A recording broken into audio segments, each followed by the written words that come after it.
ناظرین اکرام، آج میں آپ حضرات کو چند ایسے عملیات بتاؤں گا جن کے ذریعے سے آپ حضرات اپنے گھر کی، اپنے اہل و عیال کی، اپنے بچوں کی، اپنے بڑوں کی حفاظت کر سکتے ہیں۔ اور یہ حفاظت کس چیز سے کرنی ہے؟ بعض مرتبہ لوگوں کی بڑی یہ شکایتیں رہتی ہیں کہ ہمارے بچوں پر، ہمارے بڑوں پر جنات جادو کا اثرات ہو چکے ہیں، یا آسیب کا اثر ہے، کسی نے کچھ کرا دیا ہے، یا لوگوں کی مکان کی شکایتیں ہیں کہ ہمارے مکان میں اس طرح کے اثرات پائے جا رہے ہیں۔ اگر آپ حضرات ان عملیات پر عمل پیرا ہوں گے، ان عملیات کو کریں گے، تو انشاءاللہ اللہ تبارک و تعالی آپ کی تمام جنات و شیاطین کے اثرات سے، تمام آسیب سے، جادو جنات کے ٹونوں سے، ہر چیز سے اللہ تبارک و تعالی آپ کی حفاظت فرمائے گا۔ اور جو چیز آپ کے پیچھے لگی ہوئی ہے، جس کو لے کر آپ پریشان ہیں، اللہ تعالیٰ اس کو زائل کر دے گا، اس کو دور فرمائے گا۔ آپ حضرات ان چند اعمال کو، چند طریقوں کو غور سے سنیں اور ان کو یاد بھی کریں۔ اب اگر کوئی گھر کے اندر بچہ یا بڑا ایسا ہے کہ اس کے اوپر جنات جادو کا اثر ہو چکا ہے یا آسیب ہو چکا ہے، تو آپ حضرات کو ایک چھوٹی سی آیت بتا رہا ہوں۔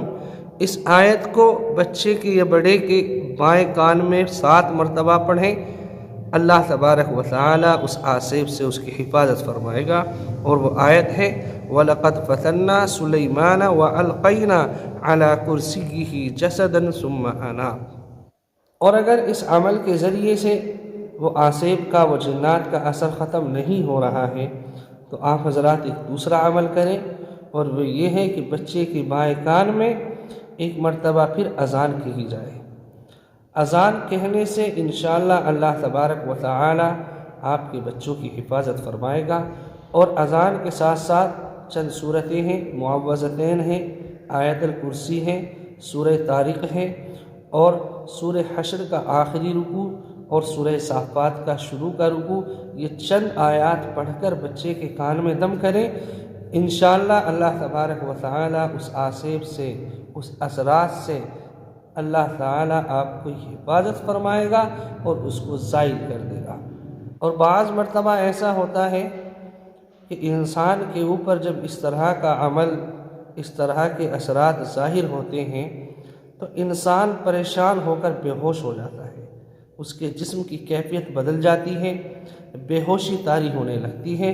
اب اگر آپ کے یہاں کوئی مریض ایسا ہے کہ جو اس اثر کی وجہ سے بے ہوش ہو جاتا ہے، تو آپ حضرات قرآن کریم کی یہ چند آیتیں ہیں، اَفَحَسِبْتُمْ أَنَّمَا خَلَقْنَاكُمْ عَبَثًا وَأَنَّكُمْ إِلَيْنَا لَا تُرْجَعُونَ۔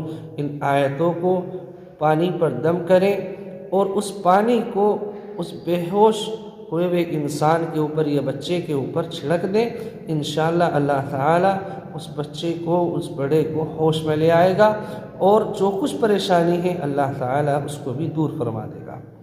اور بعض مرتبہ اس طرح کی بھی شکایتیں لوگوں کی ملتی ہیں کہ جی ہمارے گھر کے اندر اثر ہو چکا ہے، ہمارے گھر کے اندر پتھر آ رہے ہیں، لوگ پریشان ہو گئے ہیں اس طرح کے اثرات سے۔ تو اس کے لیے بھی ایک چھوٹا سا عمل یہ ہے کہ اگر کوئی انسان ایسا ہے کہ اس کے گھر میں پتھروں کی بارشیں ہو رہی ہیں، جنات اثرات، جنات شیاطین ان کا اثر ظاہر ہو رہا ہے، وہ ڈیرا ڈالے ہوئے ہیں، آپ اگر ان سے اپنی نجات چاہتے ہیں تو قرآن کریم کی یہ چھوٹی سی آیت ہے إِنَّهُمْ يَكِيدُونَ كَيْدًا وَأَكِيدُ كَيْدًا فَمَهِّلِ الْكَافِرِينَ أَمْهِلْهُمْ رُوَيْدًا۔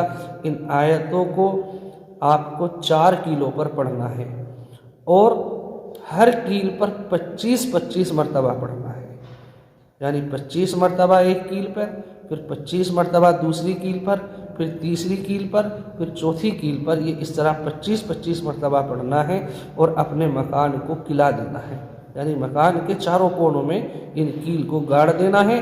اللہ تعالی آپ کے مکان کی اس طرح کے اثرات سے حفاظت فرمائے گا، اور اس اثرات کو زائل فرمائے گا، دور فرمائے گا۔ جو بھی آپ کے اوپر پریشانی ہے اللہ تعالیٰ اس کو زائل کر دے گا۔ لیکن آخر میں یہ بات ضرور یاد رہے، آپ حضرات نیک اعمال کی طرف بھی چلیں۔ نمازوں کے پابند ہوں، شریعت کے پابند ہوں۔ عام طور سے لوگ جو اس کے اندر ملوث ہیں، پریشان ہیں، وہ اس وجہ سے ہیں کہ لوگ اپنی شریعت کو نہیں مان رہے ہیں، کہ لوگ جو ہیں شریعت کے پابند نہیں ہیں، نمازوں کے پابند نہیں ہیں، ان کو نہ اپنی پاکی کا خیال ہے نہ ناپاکی کا خیال ہے۔ اب جب ہمارے اعمال ہی برے ہو گئے ہیں، جب ہمارا زندگی گزارنے کا طریقہ ہی اچھا نہیں ہے، تو اب ہم ظاہر سی بات ہے ان اعمال کے اندر گرنے ہیں، پریشان ہونے ہیں۔ اگر ہمارے اعمال صحیح ہوتے، ہم نمازوں کے پابند ہوتے، روزوں کے پابند ہوتے، شریعت پر عمل پیرا ہوتے، تو شاید ہمیں اس طرح کے معاملات ہمارے سامنے نہ آتے، ہمیں ان پریشانیوں کا سامنا نہ کرنا پڑتا۔ آپ حضرات شریعت کے پابند بنیں، اللہ تعالی آپ کی حفاظت فرمائے گا۔ آمین۔ وآخر دعوانا ان الحمد للہ رب العالمین۔